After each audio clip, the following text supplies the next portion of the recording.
Deepthi Mary Varghese, ഇതാണോ കോൺഗ്രസ് പൊട്ടിക്കും എന്ന് പറഞ്ഞ ബോംബ്? ഒന്ന്, ഈ വിഷയം ഒരു കുടുംബ തർക്കത്തിൽ നിന്ന് ഉരുത്തിരിഞ്ഞ ഈ വിഷയം പലതവണ കേസുകളായി മാറിയിട്ടുണ്ട്. ക്രിമിനൽ കേസുകൾ 2 ഉണ്ടായിട്ടുണ്ട്.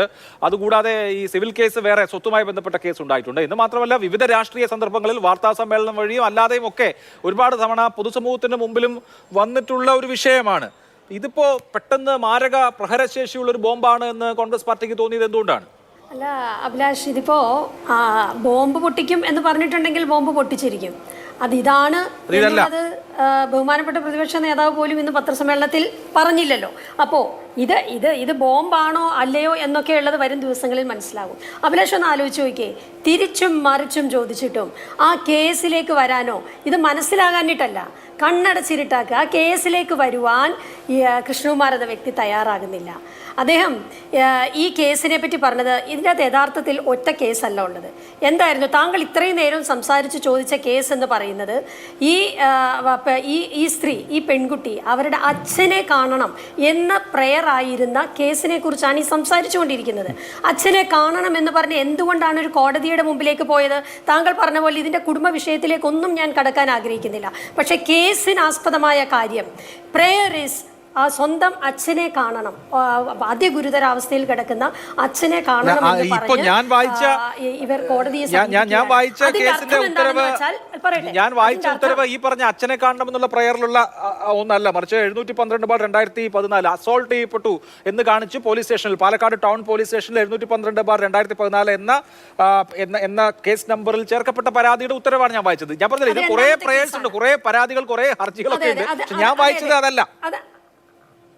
അല്ല അഭിലാഷ് പറയുന്നത് ഞാൻ രണ്ടാമത്തെ കേസാണ്, അത് വേറെ ഉണ്ട്. അതിനാണ് താങ്കൾ പറഞ്ഞ, എന്നാൽ ആ കേസ് ഞാൻ നമ്പർ എടുത്തിട്ടില്ല കേസിൻ്റെ. പക്ഷേ ആ രണ്ടാമത്തെ കേസിലാണ് ഇന്നത്തെ MP ആയിരിക്കുന്ന, മന്ത്രി ആയിരിക്കുന്ന സുരേഷ് ഗോപി 1 ലക്ഷം രൂപ കൊടുത്ത് നട്ടെല്ല് തകർന്ന ആ സ്ത്രീയുടെ നട്ടെല്ലിന് ചികിത്സയ്ക്കായിട്ട് ഇവരുടെ മന്ത്രി ആയിരിക്കുന്ന സുരേഷ് ഗോപി സഹായിച്ചത്. അന്വേഷിക്കട്ടെ, മാധ്യമങ്ങൾ അന്വേഷണാത്മകമായിട്ട് ഇപ്പോൾ എല്ലാ കേസുകളും നോക്കുകയാണല്ലോ, അതും അന്വേഷിക്കട്ടെ.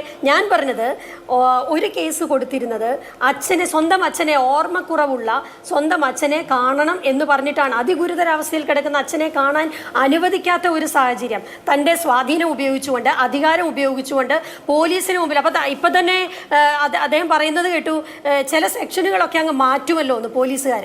അതെങ്ങനെ ചില സെക്ഷനുകൾ മാറ്റുന്നത്? ഉള്ള അലിഗേഷൻ അനുസരിച്ചാണ് പോലീസ് സെക്ഷൻ ഇടുന്നത്.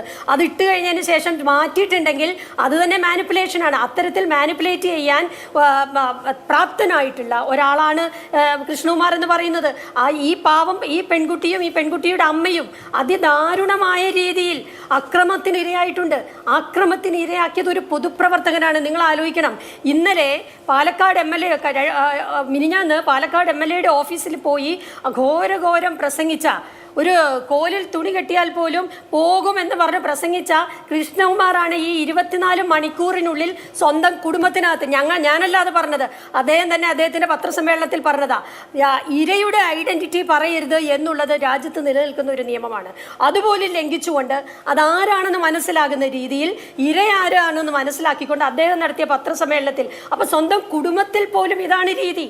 സ്വന്തം കുടുംബത്തിൽ പോലും ഇത്തരത്തിലുള്ള ആരോപണം അദ്ദേഹം തന്നെ അഡ്മിറ്റ് ചെയ്തു. ഇവിടെ ഈ ചർച്ചയിൽ തന്നെ അദ്ദേഹം അഡ്മിറ്റ് ചെയ്തു, ഇത്തരത്തിലുള്ള പരാതികൾ അതിൽ വന്നിരുന്നു, ആ കേസിൽ വന്നിരുന്നു എന്ന് അദ്ദേഹം തന്നെ പറയുകയാണ്.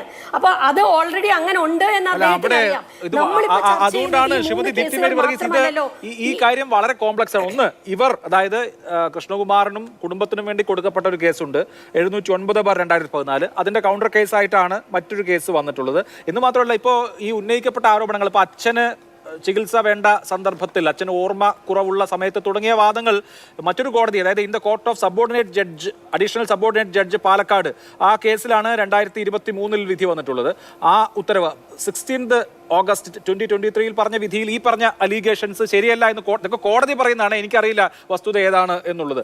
അപ്പോൾ ഇത് കോംപ്ലക്സ് ആയ, സങ്കീർണമായ കുടുംബ ബന്ധങ്ങൾ ഇഴചേർന്നിരിക്കുന്ന സ്വത്ത് തർക്കവുമായി ബന്ധപ്പെട്ട ഒരു കേസ് നമുക്ക് ഒരു രാഷ്ട്രീയ ആരോപണം എന്നുള്ള നിലയിൽ പ്രസന്റ് ചെയ്യുമ്പോൾ അതിൽ കുറെ റിസ്ക് എലമെന്റ്സ് ഇല്ലേ? ഇതിനൊരു രാഷ്ട്രീയ ആരോപണമാക്കി എത്ര കാലം മുന്നോട്ട് കൊണ്ടുപോകാൻ പറ്റും? ഇതൊരു രാഷ്ട്രീയ ആരോപണമല്ല അഭിലാഷ്. ഇത് വളരെ കൃത്യമായിട്ടുള്ള ആരോപണമാണ്. സിവിൽ കേസ് വേറെയുണ്ട്, അത് ഞാൻ അഡ്മിറ്റ് ചെയ്യുന്നു. സിവിൽ കേസുണ്ട്, സിവിൽ അപ്പീലും ഉണ്ട്, ഹൈക്കോടതിയിൽ സിവിൽ അപ്പീലുണ്ട്. അതൊന്നും നമ്മളിവിടെ ചർച്ച ചെയ്യുന്നില്ല. അവരുടെ കുടുംബ പ്രശ്നവും അവരെ കുടുംബത്തിൽ നിന്ന് പുറത്താക്കിയതും അമ്മയും മകളെയും പുറത്താക്കിയിട്ട് അധികാരം ഉറപ്പിച്ചതും സ്വത്ത് പിടിച്ചടക്കിയതും അതൊന്നും നമ്മളിവിടെ ചർച്ച ചെയ്യുന്നില്ലല്ലോ. നമ്മൾ ചർച്ച ചെയ്യുന്നത് എന്താണ്? ഈ കുട്ടിക്ക് ഉണ്ടായ പീഡനം, ആ കുട്ടിക്കും അമ്മയ്ക്കും ഉണ്ടായ അമ്മയ്ക്കുമെതിരായി നടത്തിയ ഹരാസ്മെന്റ്, പിന്നെ ഏറ്റവും അവസാനം ഇപ്പോൾ സംസ്ഥാന പ്രസിഡന്റിന് കത്ത് കൊടുത്തിരിക്കുന്നു. അതിനു മുൻപ് ആർക്കൊക്കെ കൊടുത്തു? ഇവിടെ താഴെത്തട്ട് മുതൽ ഇങ്ങോട്ട് മുരളീധരൻ, പിന്നെ ശോഭ സുരേന്ദ്രൻ മുതലായ മുഴുവൻ നേതാക്കൾക്കും അറിയാവുന്നേ ഇങ്ങനൊരു പരാതി ഉണ്ടെന്ന്. അവസാനം ഗത്യന്തരമില്ലാതെയാണ് ആ കുട്ടി ഇപ്പോൾ രാജീവ് ചന്ദ്രശേഖരന് കൊടുത്തിരിക്കുന്നത്. ഞാൻ മനസ്സിലാക്കുന്നത് അന്വേഷിക്കേണ്ട കാര്യമാണ്. ഞാൻ വളരെ ഉത്തരവാദിത്തത്തോടെ പറയുകയാണ്. പ്രധാനമന്ത്രിയുടെ ഓഫീസിലേക്ക് ഈ കുട്ടി പരാതി അയച്ചിട്ടുണ്ട്. അതിനനുസരിച്ച് ഒരു അന്വേഷണം പാലക്കാട് SP ഓഫീസിൽ നിലവിൽ അന്വേഷണത്തിലേക്ക് പോയിട്ടുണ്ട്. അത്തരം കാര്യങ്ങൾ വരെ നടന്നിട്ടുണ്ട്. അപ്പൊ ഇത് നിസ്സാരമായ കാര്യമൊന്നുമല്ല, ഇത് വെറുതെ രാഷ്ട്രീയ ആരോപണമൊന്നുമല്ല.